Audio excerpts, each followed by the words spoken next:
పోకల దమ్మక్క భద్రాచల క్షేత్ర చరిత్రలో మొట్టమొదట చెప్పుకోవలసిన పేరు. ఎందుకంటే భద్రాచలంలో కొలువైన రామయ్య మరుగున పడి ఉన్నాడని గుర్తించి మరుగున ఉన్న సీతారామ లక్ష్మణ మూర్తులను బయటకు తీసి పూజలు చేసి భద్రాచల క్షేత్ర నిర్మాణానికి బీజం వేసింది దమ్మక్క. భద్రాచల రామయ్య ఆలయ నిర్మాణానికి దమ్మక్క బీజం వేస్తే క్షేత్ర నిర్మాణం చేసి భక్తులకు అందించింది కంచర్ల గోపన్న.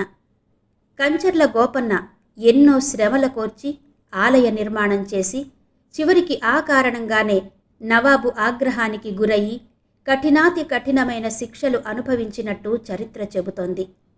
భద్రాచల రామదాసుగా ప్రసిద్ధి చెందిన కంచర్ల గోపన్న శిక్షలు అనుభవించిన చీకటి గుయ్యారం లాంటి జైలు గదులను ఇప్పుడు కూడా మనం గోల్కొండ కోటలో చూడవచ్చు.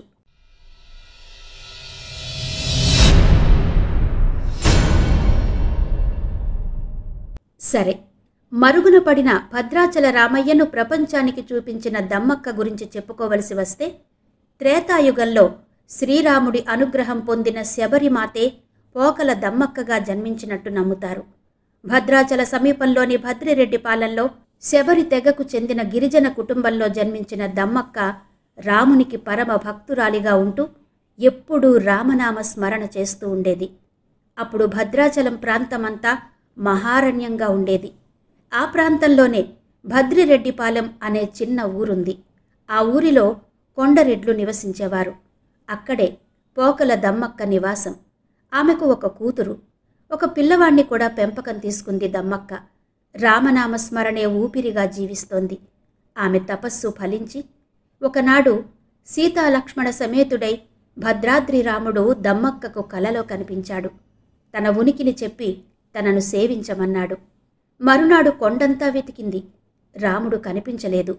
అయ్యో, రామయ్యను చూడలేకపోయానే అని తపిస్తూ దుఃఖిస్తూనే నిద్రపోయింది. మరునాడు ఉదయమే మళ్లీ తన అన్వేషణ మొదలుపెట్టింది దమ్మక్క. అలా వెతుకుతూ వెతుకుతూ భద్రగిరికి వెళ్ళింది. రామచంద్ర, ఎక్కడున్నావయ్యా, దర్శనమియ్యవా అంటూ ఆర్తిగా పిలిచింది. ఆమె అన్వేషణ ఫలించింది. ఆమె ఆర్తి రామయ్యను కదిలించింది. కరుణించాడు. రామయ్య మూర్తులను వెతుకుతూ సాగిపోతున్న ఆమె ఎదుట 2 పుట్టలు కనబడ్డాయి. ఆశ్చర్యంగా ఆ పుట్టల నుంచి దివ్యకాంతులు వెలువడుతున్నాయి. ఆమె ఒక పుట్ట రంధ్రంలోకి తొంగి చూసింది. కళ్ళు జిగేల్మన్నాయి. లోపల కళ్ళు మిరుమిట్లు గొలిపే కాంతులతో దేదీప్యమానంగా వెలిగిపోతూ శ్రీరామచంద్రుని మూర్తి దర్శనమిచ్చింది. ఆ తర్వాత సీతమ్మ తల్లి కనిపించింది. మరో పుట్టలోనికి చూసింది. ఆమె కళ్ళు మిరుమిట్లు గొలిపాయి. శేషాంశ సంభూతుడైన లక్ష్మణస్వామి కనిపించాడు. ఆమె మనస్సు సంతోషంతో పరవళ్లు తొక్కింది. ఎట్టకేలకు ఆమె అన్వేషణ నిరీక్షణ ఫలించాయి. వెంటనే పరుగు పరుగున వెళ్ళి ఈ సంగతి భద్రిరెడ్డిపాలెం ప్రజలకు చెప్పింది. దమ్మక్క వెంట అందరూ భద్రగిరి చేరుకుని గౌతమీ జలాలు తెచ్చిపోసి పుట్టలను కరిగించారు. దాంతో పుట్టలు పూర్తిగా కరిగిపోయి సీతారామ లక్ష్మణులు దర్శనమిచ్చారు. జరిగిన ఈ శుభ పరిణామానికి దమ్మక్కతో పాటు ప్రజలంతా భక్తితో భజనలు చేస్తూ ఆ ప్రాంతమంతా శుభ్రం చేశారు. అలికి ముగ్గులు వేశారు, పందిళ్లు వేశారు, పచ్చటి తోరణాలు కట్టారు. అక్కడితో ఎవరిళ్లకు వాళ్ళు చేరుకున్నారు. కానీ దమ్మక్క మాత్రం ప్రతిరోజు రాముణ్ణి ఆరాధించడం మొదలుపెట్టింది. ఆ తాటాకుల పందిరి కిందే రామునికి ప్రతిరోజూ తనకు తోచిన విధంగా పూజలు చేసేది. అడవిలో విస్తారంగా దొరికే తాటి పండును నైవేద్యంగా సమర్పించేది.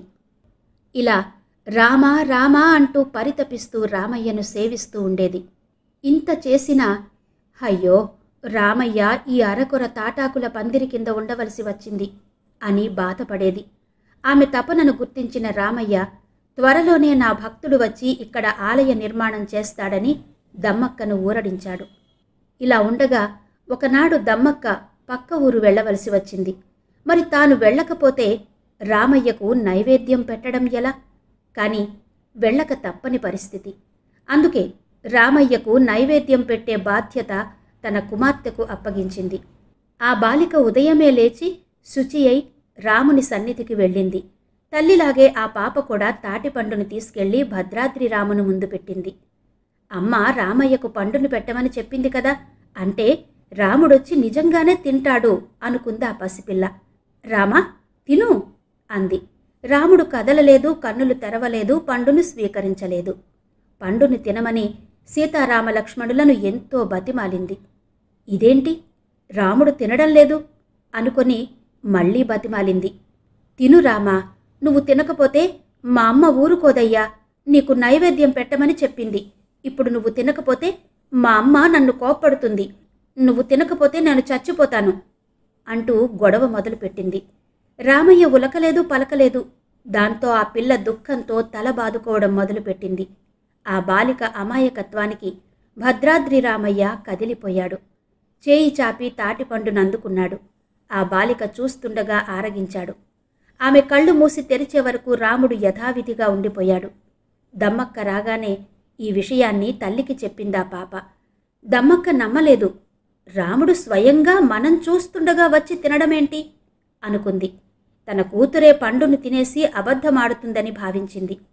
రామునికి తినడానికి పెట్టకుండా నిరాహారంగా ఉంచావా అంటూ ఎంతో బాధపడింది. ఇలాంటి పరిస్థితుల్లో దమ్మక్క బాధను చూసి ఒకనాడు భద్రగిరి రామయ్య సాక్షాత్కరించాడు. ఆ తాటిపండును తానే ఆరగించినట్టు చెప్పి ఆమెను ఓదార్చాడు. దమ్మక్క ఆనందానికి అంతులేదు. ఆశ్చర్యానందాలతో తన కుమార్తె అదృష్టాన్ని వేనోళ్ల కొనియాడింది. ఇన్నాళ్ల నుంచి రామయ్యను సేవిస్తున్నా నాకు కలగని అదృష్టం నీకు దొరికింది అంటూ మురిసిపోయింది.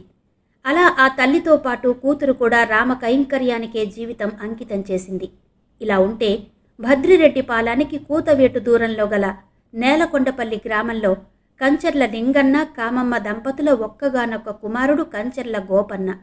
చిన్నతనం నుండి శ్రీరామ భక్తుడు.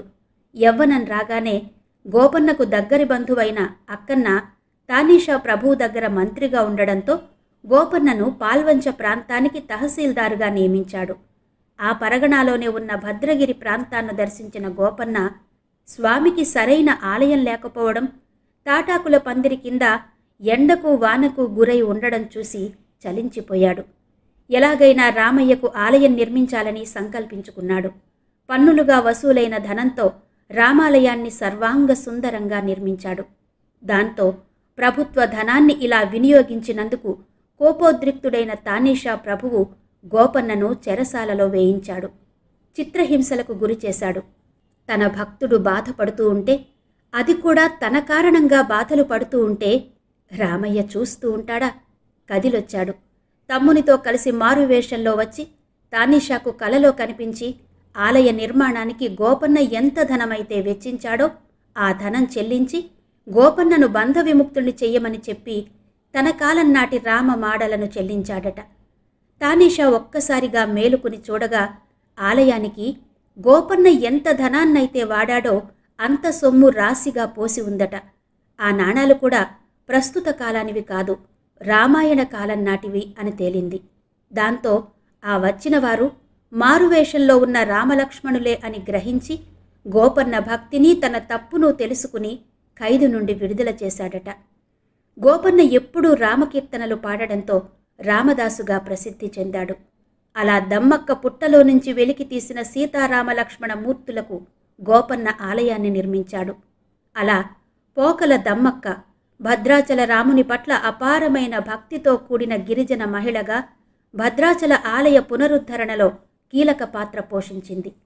ఆమె భక్తి గోపన్నకు ప్రేరణగా నిలిచింది. భద్రగిరి భద్రాద్రి రాముని క్షేత్ర చరిత్రలో చిరస్థాయిగా నిలిచిపోయింది పోకల దమ్మక్క. ఈనాటికి కూడా దమ్మక్క భక్తి సేవానిరతికి గౌరవ సూచనగా ప్రతి సంవత్సరం భద్రాచలంలో ఆషాఢ పౌర్ణమి నాడు దమ్మక్క సేవాయాత్ర నిర్వహిస్తారు గిరిజనులు. 2014 సంవత్సరం నుండి ఈ యాత్రలు కొనసాగుతూనే ఉన్నాయి. ఈ సందర్భంగా భద్రాచలం ఆలయ సమీపంలోనే ఉన్న దమ్మక్క విగ్రహానికి పూజలు చేసి తమ సంప్రదాయ నృత్యాలు, కోలాటాలు, కొమ్ముబూరలు, డప్పు వాయిద్యాలతో ఉత్సవం చేస్తారు. ఇది భద్రాచల క్షేత్ర నిర్మాణం వెనుక బీజం వేసిన దమ్మక్క చరిత్ర.